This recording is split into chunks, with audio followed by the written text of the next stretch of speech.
হর হর মহাদেব। আদেশ। জয় মা মহাকালী।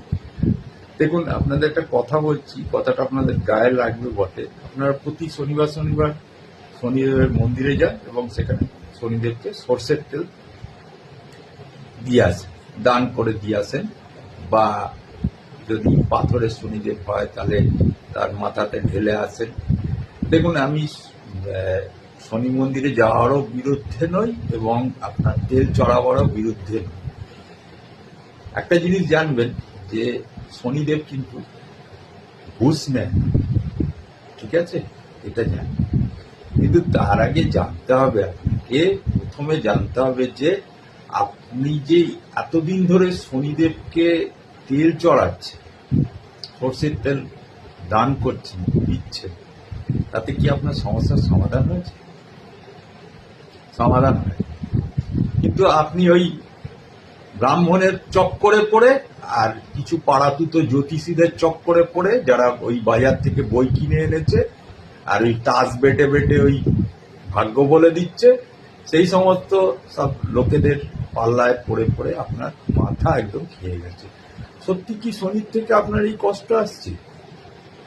শনির থেকে কষ্ট আসছে না। যদি আপনি দীর্ঘদিন করে থাকেন তাহলে কিন্তু শনির থেকেই কষ্ট আসছে না।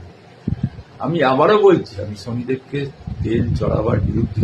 শনি যদি আপনার ক্ষেত্রে যোগকারক হয়ে থাকে তাহলে অতি অবশ্যই শনিদেবের মন্দিরে যাবেন, অতি অবশ্যই তেল চড়াবেন। তাহলেই কিন্তু আপনি কর্মটা করে তারপরে মানে দেখতে হবে মেন কথা।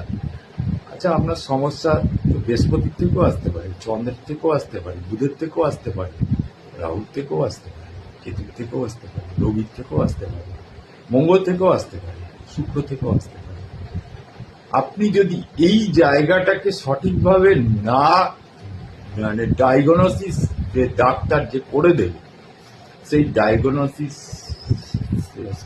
ডায়াগনস্টিক যে ডাক্তারের কাছে আপনি যদি না যান, যিনি অ্যানাটমিটা ভালো জানেন, অ্যাস্ট্রোলজিক্যাল অ্যানাটমি যেটাকে আমরা বলি, সেটা যদি না জানেন তাহলে ওই আপনাকে চিরকালই শনিদেবের পায়ের তলায় পড়ে থাকতে হবে। সুতরাং আগে ভালো জ্যোতিষের সাথে পরামর্শ করুন এবং আপনার যদি যোগকারক হয়ে গিয়ে থাকে শনি, তাহলে অতি অবশ্যই শনিদেবকে তেল চড়ান। বা আপনার যদি শনির কোনো স্প্যান চলে থাকে, ঢাইয়া, 7.5 বা শনি অশুভ পজিশনে পড়ে থাকে, এত দূরও বলে দিলাম, তাহলে কিন্তু তেল, তিল ইত্যাদি আপনি শনিদেবকে দান করুন। নচেত অন্য কোনো